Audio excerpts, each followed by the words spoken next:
बिस्मिल्लाहिर्रहमानिर्रहीम। अस्सलामुअलैकुम। Welcome Naeem's virtual academy. मुझो नालो मोहम्मद सादिक है। असो सब्जेक्ट है इस्लामियात। अज असो लेक्चर नंबर है 17, लेक्चर नंबर 17।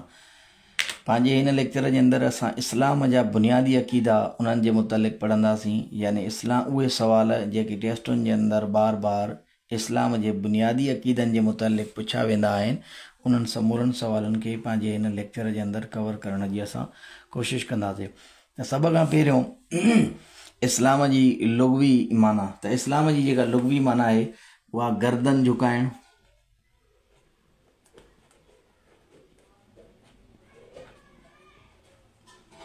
गर्दन झुकाइण। ऐं ॿी इन जी माना अचे थी पई इताअत करणु।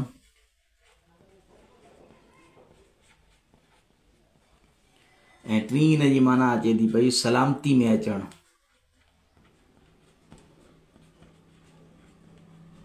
तो मुख़्तलिफ़ अड़े क़िस्म जूं माना आहिनि इस्लाम जूं। गर्दन झुकाइण, इताअत करणु, सलामती में अचणु। हाणे इहे अलॻि अलॻि माना बज़ाहिर लॻनि थियूं, लेकिन इन्हनि सभिनी जी जेका माना आहे उहा हिकु ई आहे त माना अल्लाह ताला जे ताबे थियणु, अल्लाह ताला जी फर्माबरदारी में अचणु। उन खां पोइ अक़ीदे जी लुग़वी माना। त अक़ीदे जी जेका लुग़वी माना आहे उहा आहे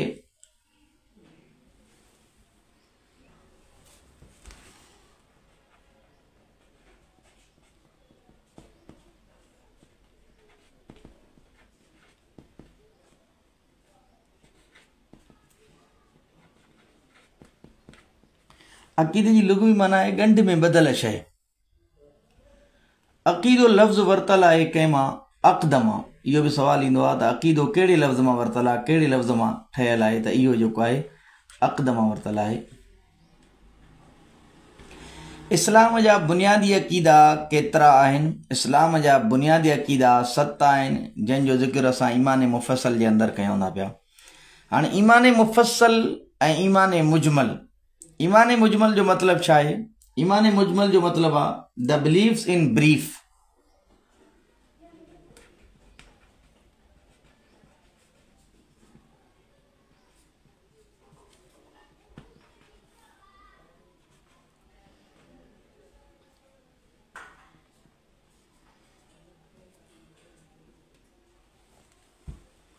ईमान मुफ़स्सल जो मतिलबु छा आहे? The believes in detail.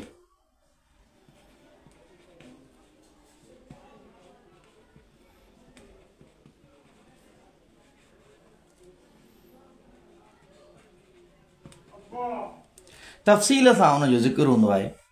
उन खां पोइ ईमान मुफ़स्सल में केतिरा ज़रूरी अक़ीदा हूंदा आहिनि? त उनजो जवाबु आहे ईमान मुफ़स्सल में ज़रूरी अक़ीदा 7 आहिनि। मां हिते लिखी छॾियां थो।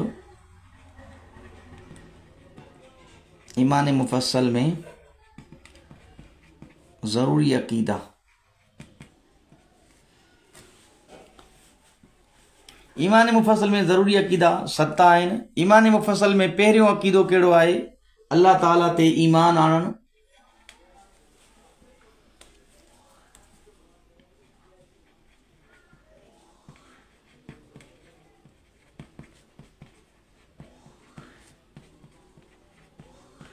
आमन्तु बिल्लाहि व मलाइकतिही व कुतुबिही व रुसुलिही वल यौमिल आखिर वल क़द्रि खैरिही व शर्रिही मिनल्लाहि तआला वल बाअस बादल मौत। इहो ईमान मुफ़स्सल आहे पूरो न।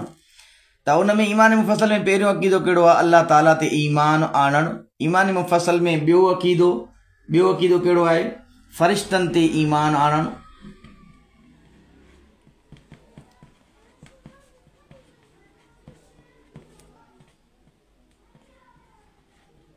ऐं फ़रिश्तनि जे मुतलिक़ असां जेको आहे हिकिड़ो अलॻि सां लेक्चर जेको आहे उहो रिकॉर्ड करे चुका आहियूं। उहो उमेद आहे त तव्हां ॿुधो हूंदो। उन में तमामु उहे सवाल जेके फ़रिश्तनि जे मुतलिक़ पुछा विया आहिनि, समूरनि सवालनि खे कवर करण जी कोशिशि कई थी पाण। ईमान मुफ़स्सल में टियों अक़ीदो कंहिंजे मुतलिक़ आहे? आसमानी किताबनि जे मुतलिक़ आहे।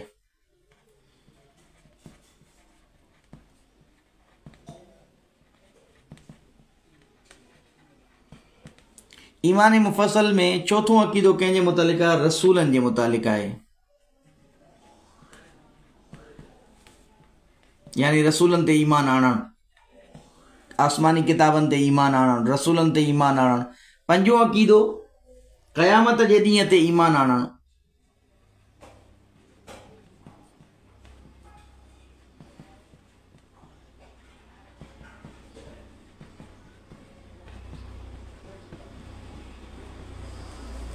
छहों अक़ीदो ईमान मुफ़स्सल में कहिड़ो आहे? तक़दीर ते ईमान आणणु, यानी इहो यकीन रखणु त सुठी ऐं बुरी तक़दीर जेका बि आहे उहा अल्लाह ताला जी तरफ़ खां ई आहे न। तक़दीर ते ईमान। सतों अक़ीदो कहिड़ो आहे? मरण खां बाद ॿीहर ज़िंदा थियण ते ईमान। मरण खां बाद ॿीहर ज़िंदा थियण ते। हे ईमान मुफ़स्सल में ज़रूरी अक़ीदा केतिरा आहिनि? त उन जो जवाबु आहे ईमान मुफ़स्सल में ज़रूरी अक़ीदा 7 आहिनि। पहिरियों अक़ीदो कहिड़ो आहे? अल्लाह ताला ते ईमान आणणु। ॿियो अक़ीदो फ़रिश्तनि ते ईमान आणणु। टियों अक़ीदो आसमानी किताबनि जे मुतालिक़ आसमानी किताबनि ते ईमान आणणु। चौथों अक़ीदो रसूलनि ते ईमान आणणु। पंजो अक़ीदो क़यामत जे ॾींहं ते ईमान आणणु। छहों अक़ीदो तक़दीर ते ईमान आणणु। सतों अक़ीदो मरण खां बाद ॿीहर ज़िंदा थियण ते ईमान। अच्छा, हे सवाल वरी बदिले बि पुछी सघनि था पिया त आसमानी किताबनि ते ईमान आणणु इस्लामी ईमान मुफ़स्सल में काए नंबर ते आहे? ठीकु आहे न, त उहो असां पढ़ी आया त बाबा आसमानी किताबनि ते ईमान मुफ़स्सल, आसमानी किताबनि ते ईमान आणणु ईमान मुफ़स्सल में जेको आहे इहो आहे 3 नंबर ते। त इहो सवाल बि ईअं थी सघे थो रसूलनि ते ईमान आणणु ईमान मुफ़स्सल में काए नंबर ते आहे? त चौथे नंबर ते आहे। माना जेकॾहिं हीअं कयूंसि त 7 सवाल हीअं थी विया, 7 सवाल हिन पासे न थी विया, त इहे 14 सवाल असांजा MCQs में कवर थी विया। ऐं ईमान मुजमल जो मतिलबु द बिलीफ्स इन ब्रीफ। ईमान मुफ़स्सल जो मतिलबु द बिलीफ्स इन डिटेल।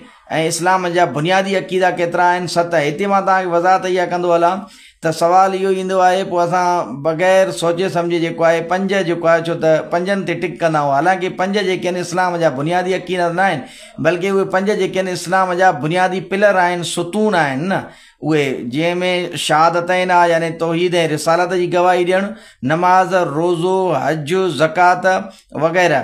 त इहे जेके आहिनि इस्लाम जा बुनियादी पिलर आहिनि न, बुनियादी अक़ीदा जेके आहिनि उहे 7 आहिनि। अल्लाह ताला ते ईमान आणणु, फ़रिश्तनि ते ईमान आणणु, आसमानी किताबनि ते ईमान आणणु, रसूलनि ते ईमान आणणु, क़यामत जे ॾींहं ते ईमान आणणु, तक़दीर ते ईमान आणणु, मरण खां बाद ॿीहर ज़िंदा थियण ते ईमान आणणु।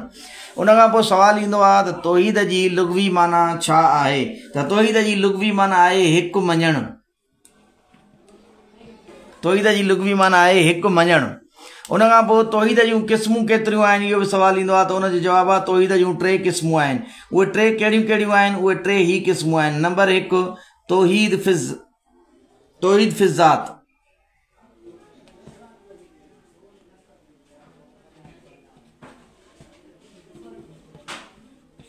नंबर 2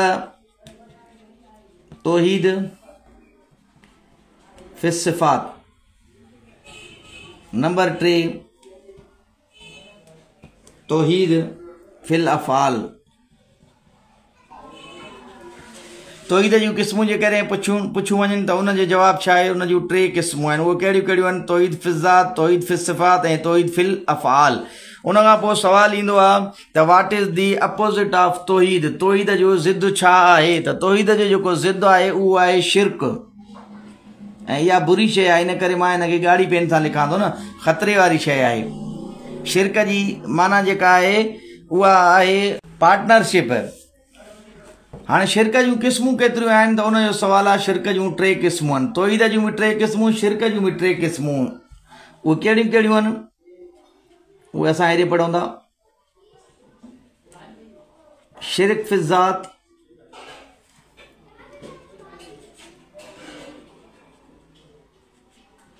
शिर्क फ़िस्सिफ़ात, अल्लाह ताला जी ज़ात में शरीक करणु, अल्लाह ताला जी सिफ़तुनि में शरीक करणु, ऐं 3 नंबर ते आहे शिर्क फ़िल इबादात। इबादत जे अंदरि शरीक करणु न।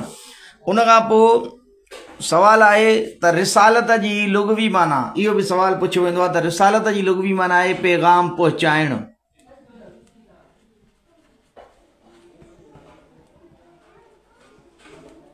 रसूल जी लुग़वी माना इहो बि सवाल ईंदो आहे त उन जी माना थी वेंदी पैगाम पहुचाइण वारो,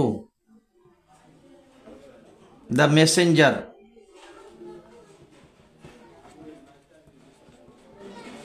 उन खां पोइ नुबुवत जी लुग़वी माना भी सवाल ईंदो आहे त नुबुवत जी लुग़वी माना आहे बुलंदी, पैगंबरी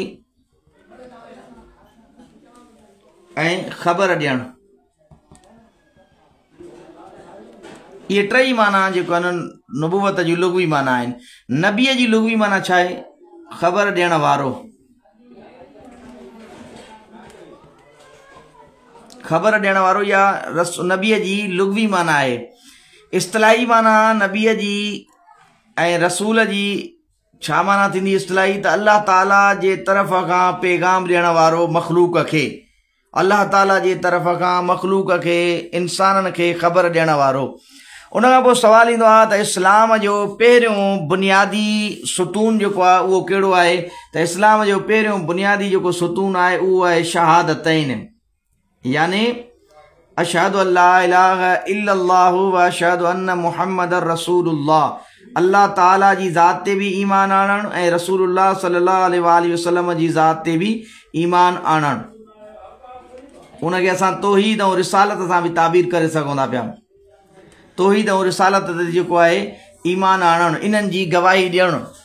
हे उहे इस्लाम जा बुनियादी अक़ीदनि जे मुतालिक़ सवालात हुया जेके टेस्टुनि जे अंदरि बार बार जेके आहिनि पुछा वेंदा आहिनि, रिपीट थींदा आहिनि।